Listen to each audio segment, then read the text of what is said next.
our security system and contribute more to our society. What we are observing is that if they want to truly do this thing, they should do it in the way that will not cause more problem, more than the problem they want to solve. Because as we are talking now, they are proposing 2 co-chairmen, Ooni of Ife and Sultan of Sokoto. And when you look at it, Sultan of Sokoto is a Fulani man. Ooni of Ife is a Yoruba man. And the story still sound alike.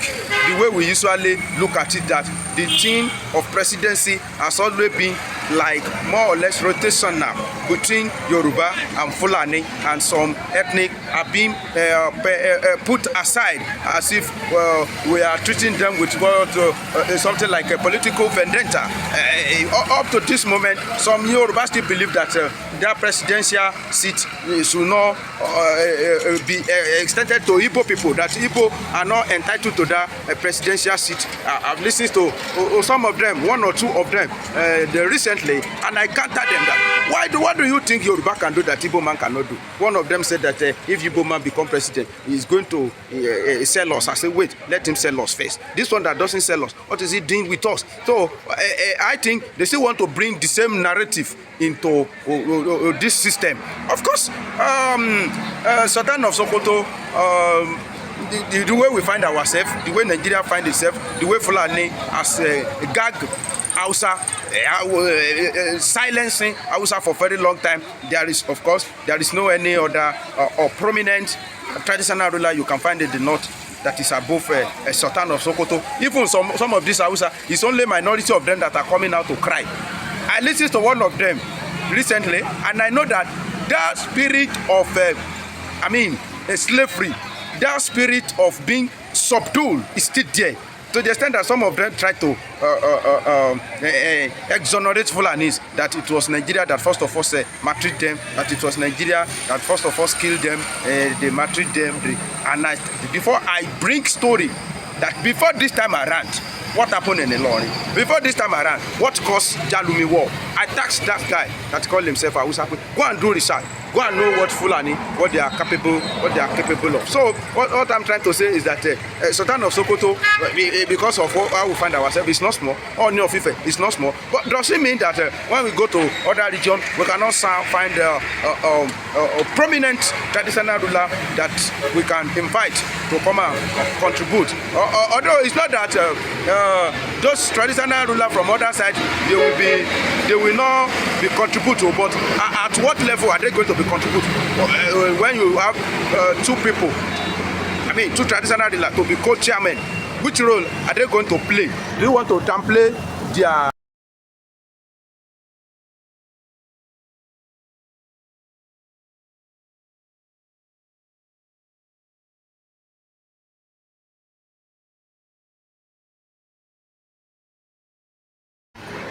Office Odima has kept so many people wondering, especially people from Southeast, how he has been, waking up from his slumber when he gives some weeks ultimatum to the Fulani elders that they should quit Owerri.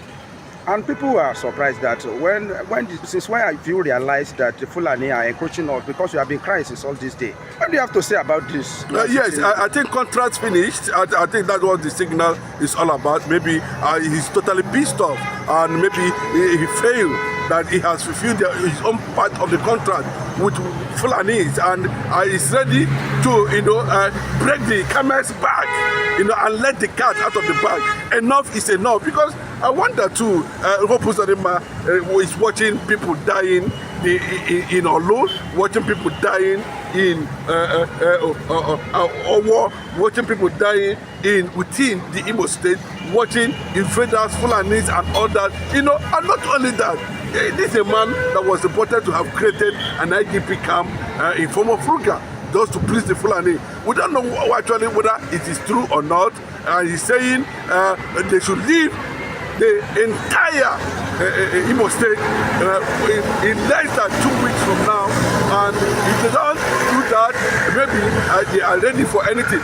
maybe, possibly, he has rejected the caliphate order. He has rejected what the caliphate wants him to carry out. He has rejected, any agenda, knowing fully well that the people of Imo State, the people of Biafra, the people in Igbo land, both south and southeast, are not comfortable with anything that has to do with Fulani presence in any of the forests regarding to that. And there is an ambush already within the space of youth forces, youth movement forces, whichever way they're going to take it, they must not allow, Fulani to have any root, any ruga, or have a certain legacy in terms of whatever they call it, cow or whatever. That will never again happen. Whether Hope Uzodinma was waking up from the slumber, that is his own business. We cannot trust Hope Uzodinma, we cannot predict him until we begin to see mass exit of Fulani terrorists, jihadists within Owerri. And if they are going, we should be able to know exactly where they are going. Are they heading into the forest where Hope Uzodinma has built an IDP camp for them? That's the problem. Are they going to somewhere? Are they relocating to the north, or are they going to a more loose state?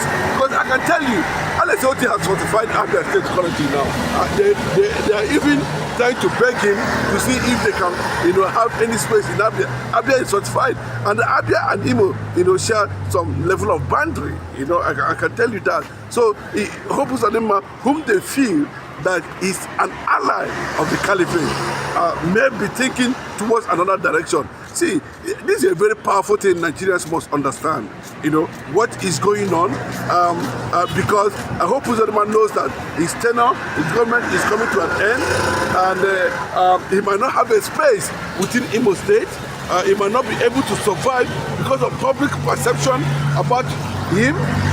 Yes, he has come out severally to apologize to the people. He went to church and he was prayed for, and he made some certain statement concerning the killing of Gulag on a Sunday, and it was reported on Monday. He has also said some certain things about IPOB, that IPOB are not behind the killing of people in Imo State.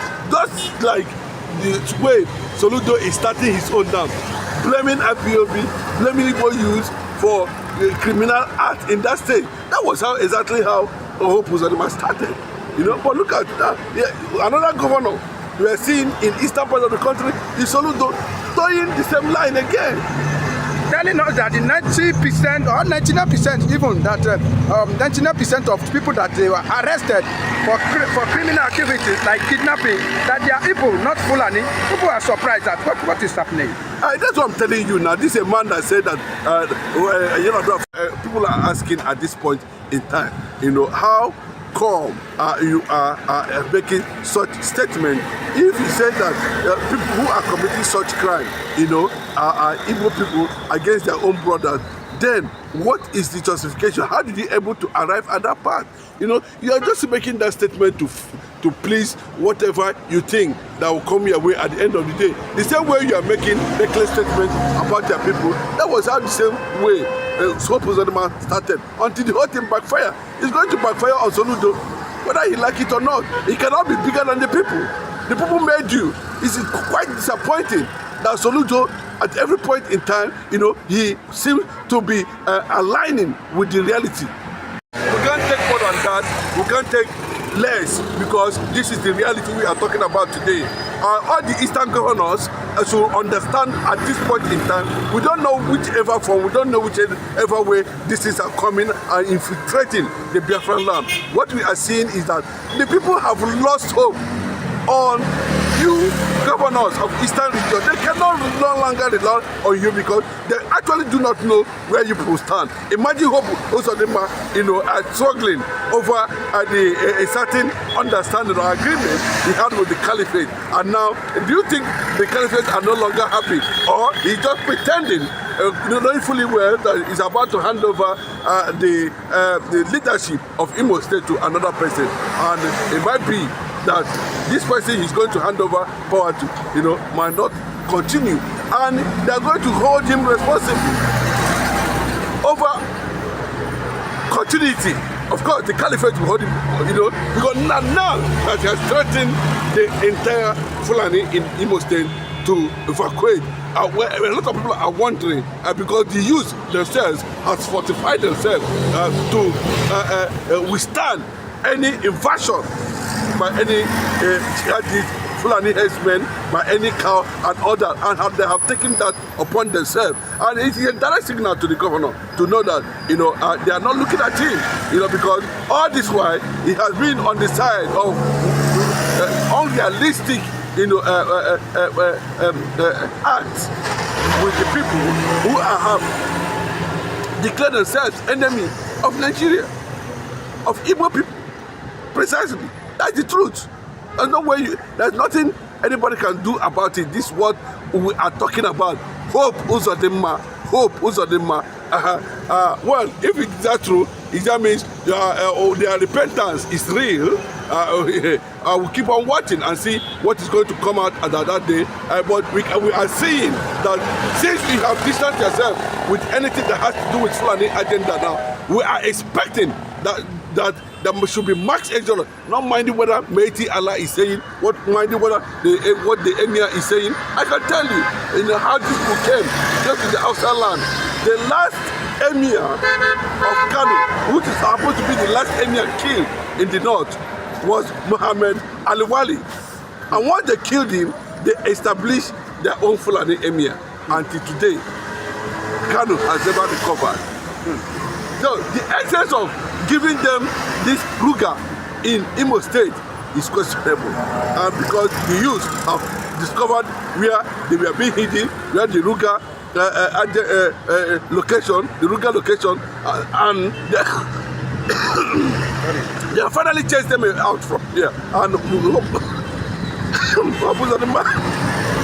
discovering now that he has nothing else to lay his hand. He has no other excuse to hold on. And it is likely going to backfire. And he's now saying that he has ordered them, giving them a few days to finally vacate there. Well, when that happened to Enugu State Governor too, we saw him paying a visit to the governor of Abia State recently. And we don't know what is actually coming up. Are they now sitting up now that their Oga is no more? They're ready to challenge the Fulani anywhere in Nigeria. Can we say Opis Odumatu is playing Fulani? In playing them their own coin, play the game of Fulani as well, because we can see that it's like Opus Oduma don't need their support again. He has become governor for first time through the help of late Kiari, and he has become governor for second time. So I think if you want to become senator or anything, maybe you think that you don't need Fulani again. So you people should come and pack your bag and baggages. Do you see it in that way? Yeah. No, he knows that he has lost control. He has lost relevance. Mazi Nnamdi Kanu remains the entity, the man to watch. Mazi Nnamdi Kanu is the law and order, and he knows that ESN has recovered their presence within the Biafra land now, and they are in pursuit of anything that would destabilize that nation in preparation for Mazi Nnamdi Kanu's release. We are not going to leave anything because these guys can hide on any form.